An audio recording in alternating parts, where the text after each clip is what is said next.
Welcome to the deep dive. So today we are cracking open a set of sources that, well, they're basically a blueprint for a total personal revolution. A complete reboot, really. Exactly, a reboot. If you've been running your life on autopilot, you know that that persistent, dull ache of misalignment. Oh, yeah. We have the Right. guided steps you need to switch gears, reboot your system, and design a life that actually, aligns with your deepest values. And it is a powerful undertaking. I think a lot of people feel it's just too overwhelming to even start. Right. The paralysis is real. It is. But our material today, it really cuts through that. We're focused on guiding you through that often difficult process of rediscovery. So, realigning your career, your relationships, your entire personal trajectory. And our mission here is to extract the core philosophies, the really high impact planning methods like targeted journaling, and the mental strategies you need. We're essentially giving you the shortcut to understanding the entire process of moving from that passive existence to active, intentional engagement. And that intentionality, that's the key. The material offers not just a theoretical map, but the practical tools and, maybe more importantly, the fundamental confidence you need to actually go out and build that fulfilling life. Okay, so let's unpack this, the core philosophy first. Let's do it. Our sources really emphasize that life is fundamentally dynamic. I mean, it is not meant to be lived on autopilot with these unchanging, repetitive routines. Resetting is the required antidote to that stagnation. But why is autopilot so seductive if we know it leads to misery? Well, it's comfortable, isn't it? Yeah. Autopilot is the path of least resistance. Yeah. You don't have to face uncertainty. You don't have to risk disappointing others. And you certainly don't have to spend the mental energy defining what you actually want. So resetting is really about giving yourself permission to reclaim those dreams. Permission to dream again and to rigorously reevaluate those stagnant, unfulfilling areas of your life. And the true work here isn't just one big dramatic event like quitting a job or moving across the country. It's far subtler than that. Exactly. The real change happens in the calibration of your daily habits and attitudes. It's about aligning those with your deeper aspirations, Like a constant self-correction. like constant self-correction toward joy and fulfillment. I mean, the sources argue that if you're not actively pursuing what makes you happy, you're just drifting. There is a fantastic analogy they use here, comparing resetting to decluttering your home. I love that one. You're not just reorganizing old stuff, you're actively liberating yourself from outdated commitments and energies that are just taking up mental space. It's emotional clutter. Which brings us to the ultimate symbol of this resilience, Yeah. which is the phoenix. This metaphor completely reframes how we think about failure. Okay. Personal setbacks, so a job loss, a financial failure, a failed relationship. They're not defined as endings. They're called endings in disguise. I find that incredibly freeing. It turns loss into leverage. Precisely. They're opportunities to take the lessons you've learned, the resilience you already have, and just rebuild. Stronger and wiser from the ashes of past difficulties. It's transformation rooted in radical self-belief. And the sources warn us not to treat this as a one-time fix, right? Absolutely not. A life reset is a continuous journey.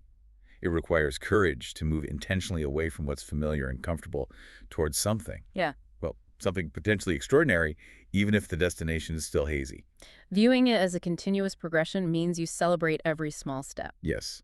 It shifts your focus from the massive, intimidating goal to the series of manageable steps you take today. The journey itself becomes the constant progression toward a life aligned with your truest self. So once we accept that philosophy, that we must reset and that failure is just fuel, then we can move to the practical, actionable steps. Right. And the first step, which takes immense bravery, is just acknowledging the misalignment. It sounds so simple, but that honesty is the true catalyst. You have to stop denying that nagging feeling that things just aren't working. The material suggests some specific detective work. Detective work, I like that. Yeah. Look at your daily routines and emotions. What tasks do you consistently dread? And on the other hand, what tasks, even small ones, do you genuinely look forward to? So those answers basically act like a diagnostic tool. Totally. The dread shows you where things are draining you, and the look forward to points toward, what, hidden passions or unacknowledged talents. Exactly. And to crystallize these insights, the material suggests some powerful discovery tools. Talking about your feelings with a trusted therapist or friend is vital, but the critical, independent tool is journaling. Okay, but let's be honest, journaling can feel like abstract homework. A lot of people just abandon it. That's a really good point. So what do the sources say about making sure this process doesn't just become another thing on your to-do list you failed at? They stress that effective journaling is not just a diary entry, it's a focused investigation. Huh. They recommend journaling around specific prompts that relate to values, not just feelings. For example, when did I feel most alive today and why? Or what boundary did I fail to enforce today and what was the cost? So it's about collecting data on your emotional responses, not just recounting events. Exactly. It helps you uncover the patterns and unearth the core issues beneath all the day-to-day frustrations. Okay, so once that clarity is there, we move into planning. And this is where the sources stress the importance of linking action back to your deepest why. Absolutely. Transforming a vision into actionable steps is easy enough. You update your resume, you enroll in a course. But the critical insight here is that if your goals don't align with your core values, you will abandon them. When things get tough. When things get tough, goals without deep intrinsic motivation are just tasks. So if your core value is, say, security, but your goal is to be a freelance musician, you need a very deliberate plan to satisfy that need for security first. Yes, where the artistic goal will just fall apart. It's about merging the practical needs with the aspirational desires. How do they suggest doing that? You start by envisioning the goal a year out, then you break it down backward. What has to happen 6 months from now? What 3 small steps must I take this week? That methodical approach turns a distant dream into a series of achievable tasks. And as you're mapping those tasks, you have to actively engineer for success by anticipating the obstacles. We tend to focus on the goal and just ignore all the potential pitfalls. Planning for hurdles is your best defense. The sources divide them into 2 types, practical and emotional. Practical hurdles are things like financial constraints or time management, which need logistical solutions. And then there's the big one, the emotional hurdles, fear and self-doubt. And planning for those emotional hurdles is really the transition into the next phase, fortifying the self. How do we deal with that inevitable fear that comes when you step into the unknown? First, you have to normalize the unsettled feelings. They are proof that you are growing. The material offers a really useful strategy for managing that anxiety called unpacking the suitcase of what-ifs. Okay, tell us how that works, practically. Because when you're overwhelmed, every single worry feels equally urgent. Right, so you lay out all your anxieties, the metaphorical what-ifs, and you sort them into 3 categories. First, the improbable worries. The what if I get struck by lightning while submitting my resume? Right, set those aside. You set those aside. Second, the controllable worries. What if I run out of money? For these, you create specific, practical plans, an emergency fund, a side hustle. And the third? The worries that are acceptable risks, like what if I fail? This requires accepting that failure is part of the process, which reduces the paralyzing nature of the unknown. That makes the anxiety manageable. It turns this generalized fear into specific problems you can actually solve. Exactly. And to combat that residual self-doubt, the sources say to use our past victories as armor. This is a powerful mental shift. You are proving to yourself that your capability is not a fluke. You recall moments when you faced a challenge and succeeded, no matter how small. And that collection of past victories becomes indisputable evidence of your resilience and your strength. And resilience itself, it has to be treated like a muscle. You don't start by lifting the heaviest weight. No, you start with small, manageable challenges to build confidence. Right. So if you're aiming for a major career transition that requires negotiation skills, start small. Practice resilience by speaking up once in every team meeting. I see. So once you master that small hurdle, The bigger ones, like salary negotiation, become less daunting because you've proven your competence under minor pressure. and that muscle building cannot happen in isolation. The sources are absolutely clear on this. No one successfully reinvents themselves as an island. A solid support system is critical. Your support network, your friends, family, mentors, they're essential for both emotional and practical aid. Emotional aid to combat doubt, practical aid like, someone watching your kids while you study. You need both. And the material really encourages seeking professional support if challenges become overwhelming. Definitely. Therapists, life coaches, counselors, they offer a structured, unbiased environment to gain new perspectives, manage stress, and make sure your progress is sustainable. They also highlight the value of community, specifically online forums and social media groups focused on personal growth. Which is huge. These platforms offer accessible, ongoing support and the chance to learn from others' successes and mistakes globally. It dramatically reduces that feeling of isolation. Okay, so to bring all this theory to life, the philosophy, the planning, the resilience, let's dive into some real-world examples of reinvention. Great. Let's start with a few quick ones that highlight specific pivots. Okay, so we have John. He spent 2 decades in a stable but, well, an utterly unfulfilling finance career. He realized his passion was in mentorship and education.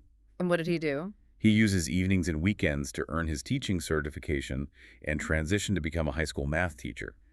He completely redefined his purpose through direct community impact. Then there's Emma, who channeled the adversity of a difficult divorce into constructive community action. Yeah, instead of retreating, she founded a local support group for single parents.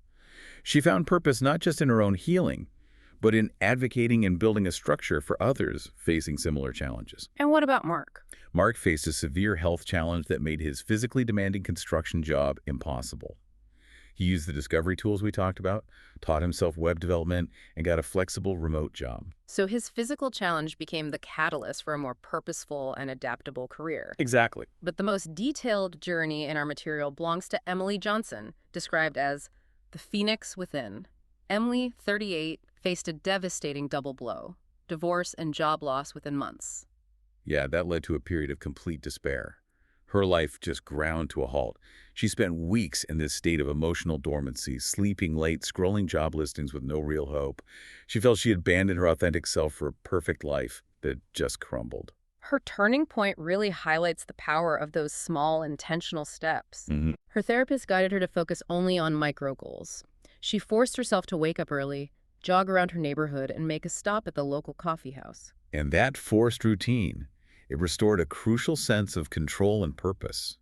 It's what enabled her to start applying for jobs again with conviction, She also sought structured therapy. which was essential for confronting the emotional toll. And crucially, she reconnected with old friends.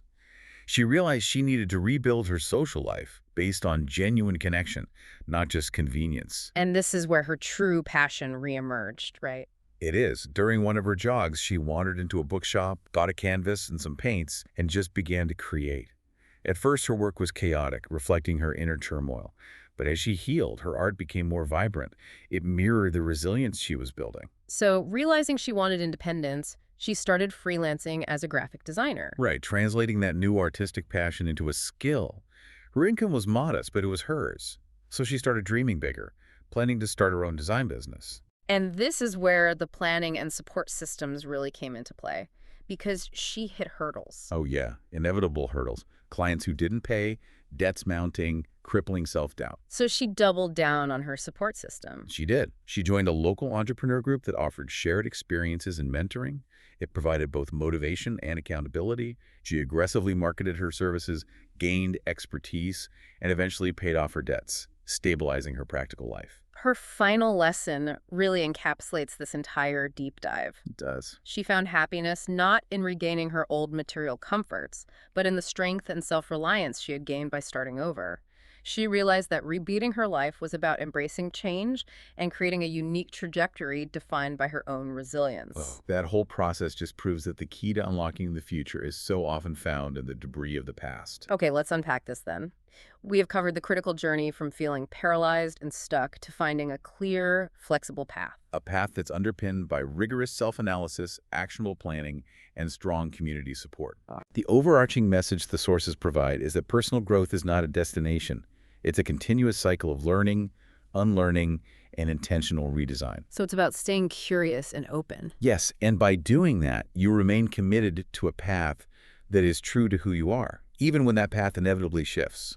The materials encourage us to reflect on who we are, beyond the surface roles we inhabit, and what truly ignites our passion. So if you accept the challenge that change is the only constant, what single aspect of your true, resilient self revealed during this deep dive process will you commit to sharing with the world tomorrow?